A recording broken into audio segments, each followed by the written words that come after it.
It feels like there's an all-out war on the institution of marriage.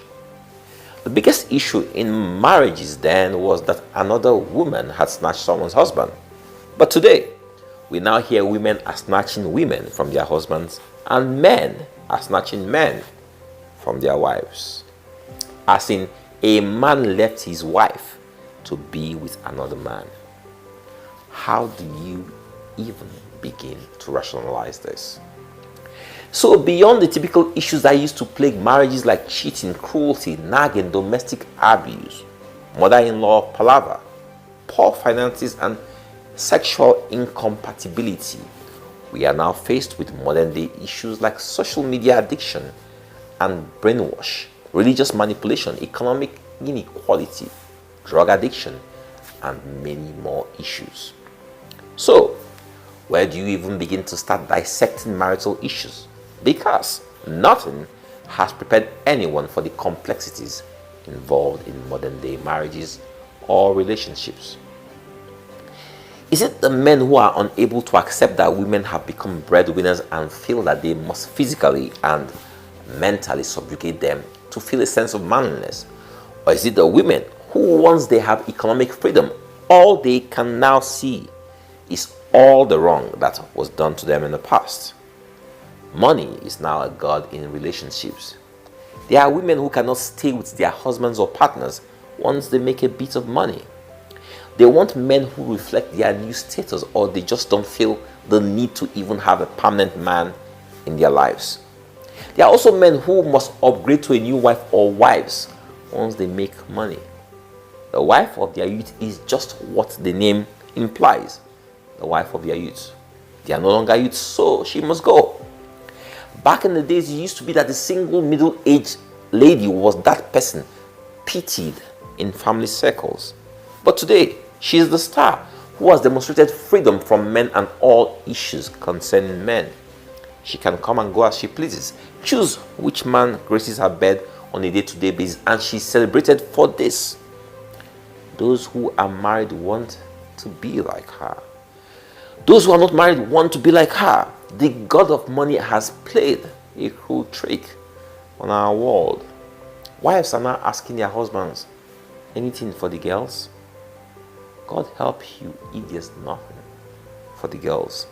Men are no longer assessed by what they do for their wives or partners, but by what total strangers on social media do for their partners. So, shine, shine, flash.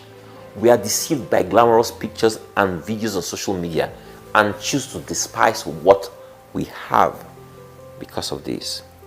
So many men fall out of love with their wives because of the dolled up long hair girls they see on Instagram with revealing outfits. They can't come last. Overnight, they start seeing their wives as ugly and no longer fit for purpose. A man who will grudgingly give his wife 15,000 naira for salon is prepared to spend 200,000 naira to buy hair for a small girl that is whining him on social media. Every day you will hear him telling his wife how fast she is. Why can't you walk like this? Why can't you talk like this? Why can't you be like this? Why can't? This also applies to women. Men are now doing tummy tuck and other forms of plastic surgery to please young girls, while women are in a competition to do all sorts of butt, tummy, and face jobs. All for what or who? We fail to understand that we can't feed the monster of insatiability, greed. Just take your time to question any man or woman who has left their marriage or plans to leave their marriage, what the issues are, and you will see that the reasons they give on Monday are different from the reasons they give you on Tuesday. They don't know what is pushing or pulling them, but they are in motion. The truth is that our world has changed on us. Our social cultural attitudes have changed drastically. The abnormal is more accepted than the normal. The number of people leaving the faith is increasing every day, and the impact is what we now see in a permissive world. Girls whose families were left in shame decades ago when their marriages failed or had kids out of wedlock now have family and friends through divorce parties and baby showers for them. Nigerian families now have parties for their kids to come out of the closet or tell the world they are gay. A transgender known as Bobrisky is a social media sensation in Nigeria with tens of thousands of followers. This is our new normal. So those who expect marriages to thrive in a society that no longer recognizes or sets boundaries for the institution of marriage are probably asking for too much. My job today is to set the foundation for what I expect to be a 3-part series on the topic, Is Marriage a Scam? I want to look at the issues raised by women who have left their marriages, such as infidelity, childlessness, extended family, financial security, self-fulfillment, domestic abuse, etc. Now, when I say etc., I mean a big etc., because the issues raised by women are a whole lot more than this. And even though I have tried to condense them into a broad range of topics, you will often find that this is a big mistake to make with women. They want all issues as detailed as possible. What of the men? What are their issues?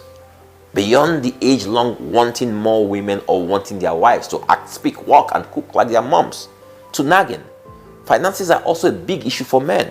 There are so many issues to finances. Who is the breadwinner and how do they handle that role? Does being the breadwinner make you an emperor or empress? Are women supposed to be a little higher than domestic help, or are they equal partners in marriage? We will look at this and many more issues surrounding the complex issue of marriage next week. But before then, let me tell you an interesting story. A marriage suffered a crisis when their little son blurted out in front of visitors that he wanted another mommy.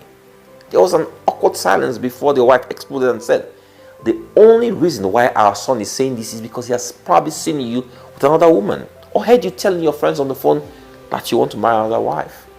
She broke down in tears and was inconsolable, while the confused husband denied all the accusations. "How can my son say he wants another mommy?" she cried.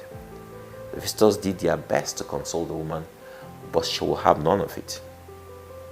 As far as she was concerned, the marriage was over. "I will leave before you bring another mommy for our kids," she said. As this was going on, the child runs back into the living room and one of the visitors asks him why he said he wants another mommy. And the innocent child looked at him and said, "Because 2 is better than 1. I also want another daddy," he said. Let me end this with a Bible scripture for you guys. Jesus said unto him, "Thou shalt love the Lord thy God with all thy heart and with all thy soul and with all thy mind. This is the first and great commandment. And the second is like unto it, thou shalt love thy neighbor as thyself." God bless you all.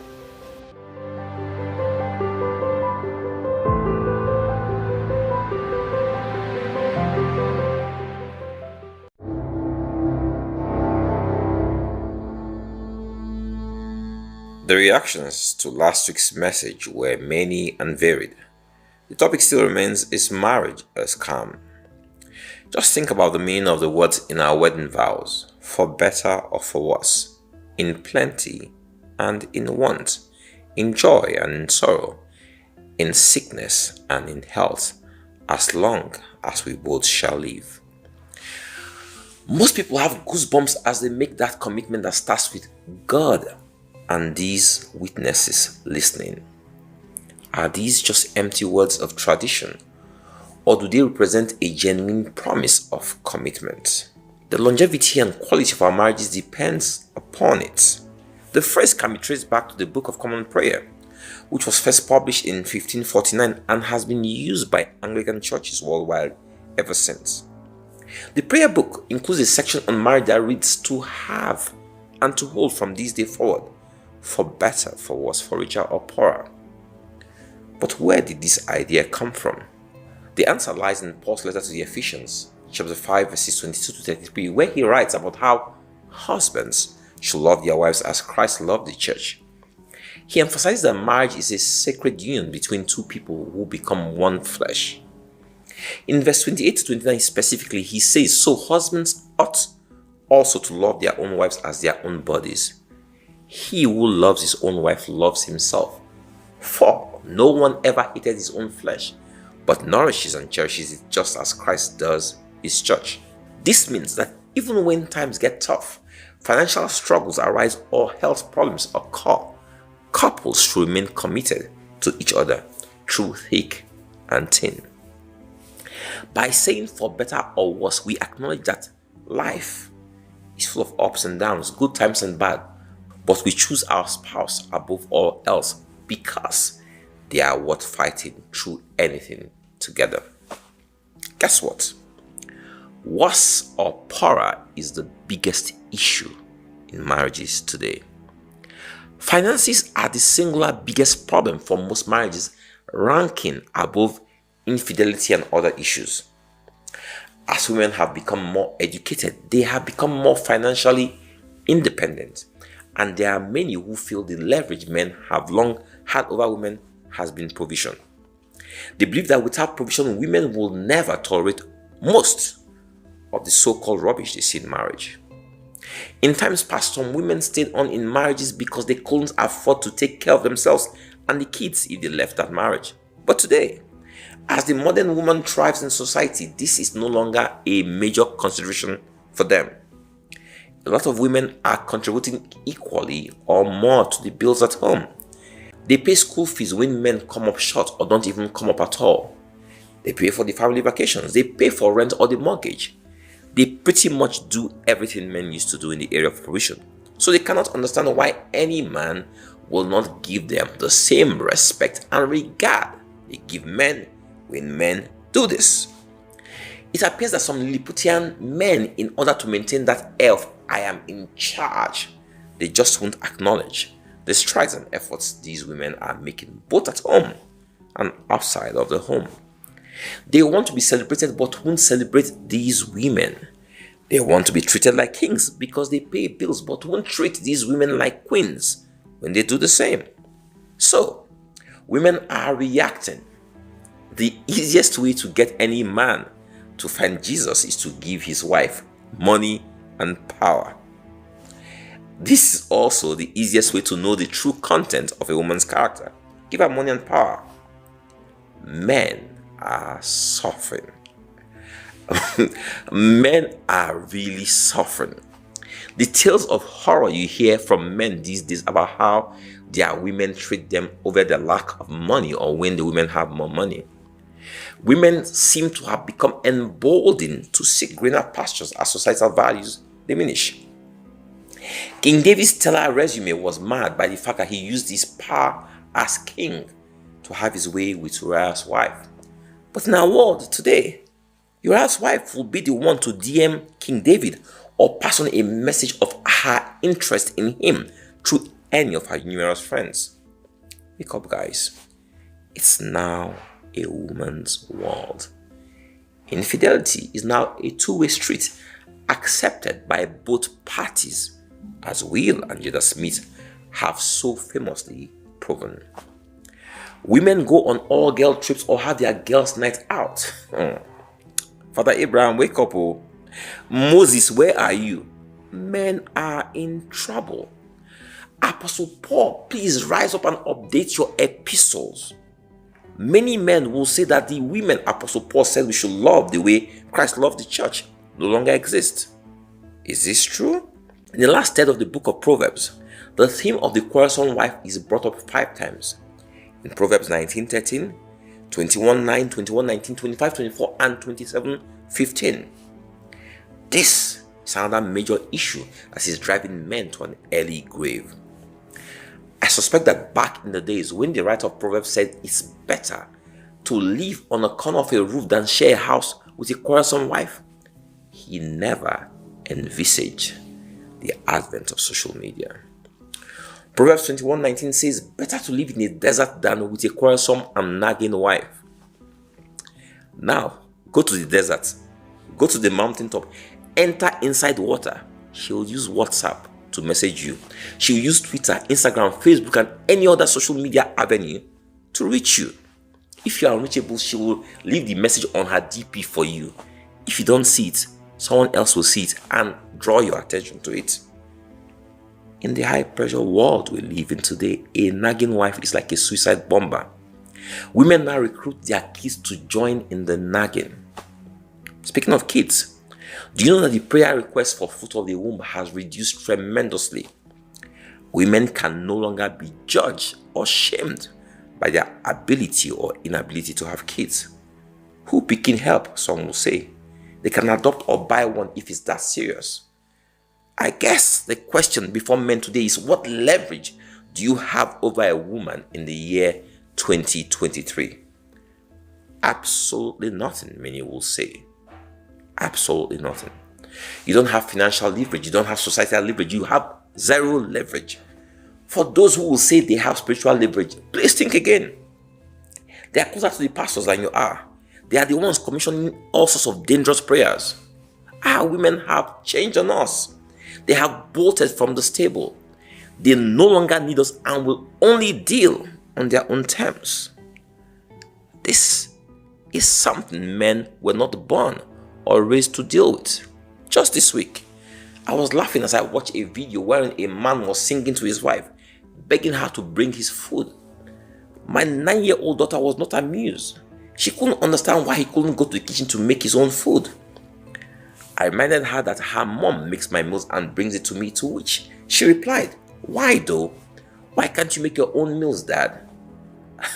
The only thing I could think of to say was, "Why can't you pay your own school fees?" But before I finished, she said, "Mommy can pay it." Well, Allah comes to town. I know for a fact that her mommy didn't teach her this doctrine, but at age 9, you can see what's already happening. Men, the truth is that we have ourselves to blame. Do you know that in the year 2023, 70 to 80% of divorces are initiated by women? Those days of pack your load and go are over. They will leave. They will ask you to leave because sometimes it's their house. When they are educated, it jumps to 90%. 90%. We'll continue this conversation next week. Till then, stay in your marriage. God bless you all.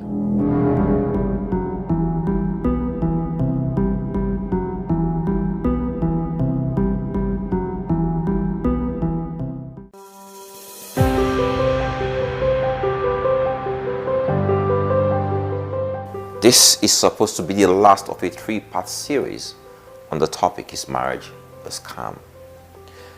Let me quickly say that the issues raised in this series are specific to a subset and by no means apply to all men or women. Now, having said this, please buckle up for the ride. In the first 2 parts of this series, I spoke mainly on issues revolving around some modern women in Nigeria.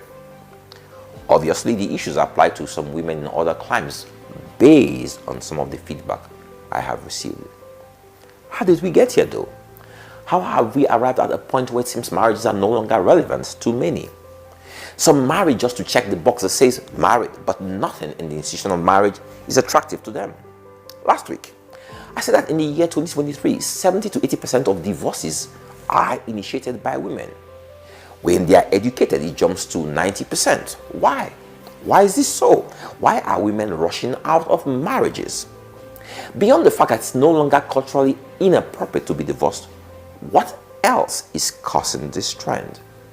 I believe this has been caused by years, decades, centuries of abuse by men, and women have finally had enough. Where do we men get off thinking we are a special breed who have conquered the opposite sex? We have read the Bible upside down and now actually think that women were created for servitude. Even men who have never entered the 4 walls of a church in their lives know these 2 Bible scriptures concerning women in marriage. 1, it's not good that the man should be alone. I will make him a helper fit for him. As far as they are concerned, he says, I will make him a servant fit for him. 2, wives, submit to your husbands as is fitting in the Lord. Ignorant men, submit means to them become a slave, become a mumu before your husband. This is all we see, and then believe that women are servants who share our beds, clean up after us, cook for us, and rear our kids. Some of us see them as our slaves. What percentage of men do you think see women as equals? Let's not even go there. Look around you and see the inequality everywhere. They don't get equal wages, equal opportunities, equal treatment. This is the world they were born into. This is the life they have lived for centuries. But guess what, guys? It seems We have been born into the time and season when women have now said enough is enough. They're not saying, who the heck are you? You ain't smarter, you ain't more exposed, you got nothing that I don't have. And if there's any such thing you have, I can do without it. This is what women are saying to us today.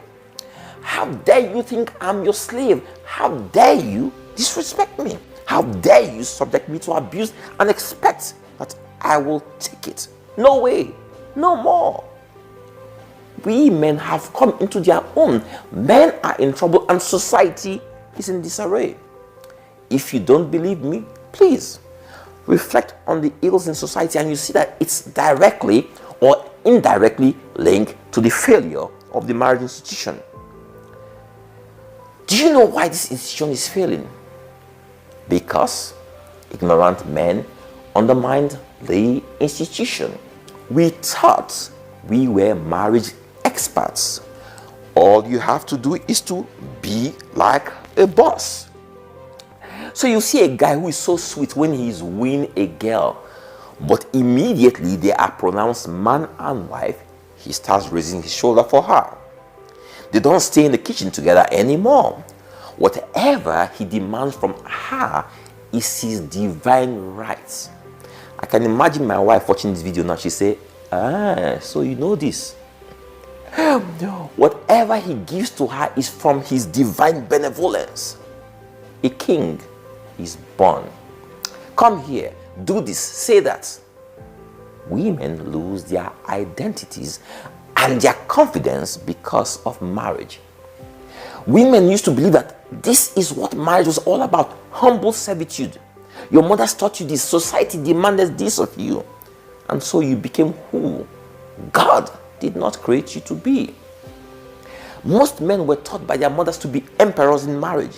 You see a man who can't even provide 2 meals a day in his home, demanding to be treated like a king. Not be only king. The truth is that a 10-minute video is not enough for me to describe or itemize the horrors women endured and are still enduring in the name of marriage. And even as they seek their freedom, we are using everything to fight it. We use the pulpit to preach servitude but call it submission. We use our control of government and the economy to keep them in check. We use wages to show them they are not equal to us. We use scarce opportunities to show them they are inferior to us. We use physical strength to show them they are helpless before us. The truth is that we men have to go for deliverance. Deliverance from ignorance. Deliverance from arrogance. Deliverance from the evil software operating in our hearts called, I am the man. Which man are you? This is not the man God created us to be. Most of us, me included, are guilty. It's like we were born to enslave human beings like us. The world made the Holocaust an issue. Wars and those who died and die in them remain issues till date. Pandemics have ravaged the world, but none of these can compare to what men have done to women throughout the ages. Absolutely nothing can compare to the horror and terror inflicted on women in the sanctity of their so-called God-ordained marriages. What a travesty, what a calamity. We changed the goalpost in the middle of the game and said no more polygamy, yet our hearts remain polygamous and our actions adulterous. We want to eat our cake and have it. We have commercialized our women because our hearts are cold and have nothing of substance to offer. But now we accuse them of selling themselves. Who created the marketplace in the first place? Our mothers, sisters, daughters are victims of a state-sanctioned, religion-sanctioned crime. We see them live in fear and sadness and pretend all is well. All is not well and all has never been well. As long as you believe the ignorant narrative that a woman is inferior to you, that she was born to serve you and lives at your pleasure, then you are guilty of this sin. Marriage between a man and woman or women still remains the greatest asset or blessing given to mankind by God. And God said, let us make man in our image. Who is God referring to as man here? Let me continue. After our likeness, and let them have dominion. Who is the them that shall have dominion? Over the fish of the sea, and over the fowl of the air, and over the cattle, and over all the earth, and over every creeping thing that creepeth upon the earth. Who is God referring to as man and them? We'll soon find out. So God created man in his own image. In the image of God created he, him. Male and female created he, them. This is Genesis first chapter. Genesis 1, 26 to 28. The first chapter, he said God created he, him, male and female created he, them. And God blessed them. He blessed them jointly. He blessed them as distinct people created in his image and likeness. He didn't bless the woman through the man. No. He pronounced a corporate blessing over male and female. And God said unto them, be fruitful and multiply and replenish the earth and subdue it and have dominion over the fish of the sea and over the fowl of the air and over every living thing that moveth upon the earth. The last verse of Genesis 1 says, and God saw everything that he had made, and behold, it was very good. God saw that the way he created man and woman was good. It was good. Why do we always leave this narrative in the first chapter of the Bible and go to the second chapter that says, and the rib which the Lord God had taken from man made he a woman and brought her into the man. She's from me. She's my rib. She's my property. Not be only rib. Eat the rib now. We continue to contend with women because of ignorance. A woman is not and can never be your property. She is your partner. This is the meaning of, and the Lord God said, it's not good that the man should be alone. I will make him an help meet for him. A help meet for him. A help equal to his stature. A partner for him, so that together they can conquer, so that they can combine the abundant talent and potential Yahweh put in them and prosper. The woman is your partner. Your business partner is not your house help, and neither is he or she your property. Your wife is also not your possession. Together with your wife or wives, you have dominion over everything God has created. Together you chart the obstacle course of life. Together you are victorious. Men, we need to get this into our thick skulls. It's not a case of the man is the federal government and the woman is the state government or an agency under the federal government. No. Man and woman are equal arms of government. None superior to the other. There's nothing wrong with the institution of marriage, but there's everything wrong with willful ignorance. Your inability to use all the features of an iPhone or any other smartphone doesn't reduce its value or make it less smart. It only makes you less efficient. Your inability to understand that your wife is your partner doesn't make marriage a weak or failed institution. It only stops you from tapping into the blessings inherent in a strong partnership. Marriage will not stop being what God has designed it to be because man chose not to read the owner's manual. We can't continue to operate in the law and the curses that came as a result of the law. First came the law, then came love. Does it mean that the law didn't work? No. First came fuel engines and then came electric engines. Does it mean that fuel engines don't work? No. A marriage built on love is cleaner and more efficient than one built on the law. It's that simple.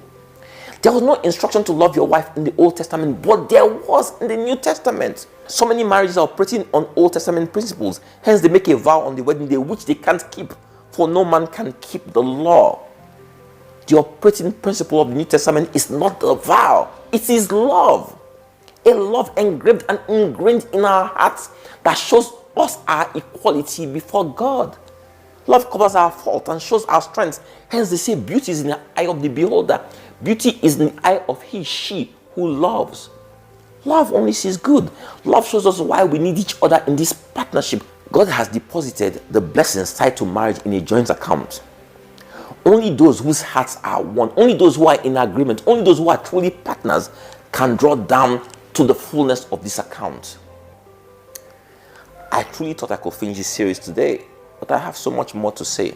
For now, I just want to say to my wife and every other woman out there who has had a raw deal because of ignorance of men like me, please forgive me, for I didn't know better. I was wrong. My mistakes were mistakes of the head and not of the heart. My heart has always been in the right place, but my head led me astray. You're smart, beautiful, and strong. You're an equal partner in this journey of life. I will consult with you. I will seek your counsel. I will walk side by side with you. I will do that which you can't do, as I know you will do that which I can't do. We'll teach each other in love.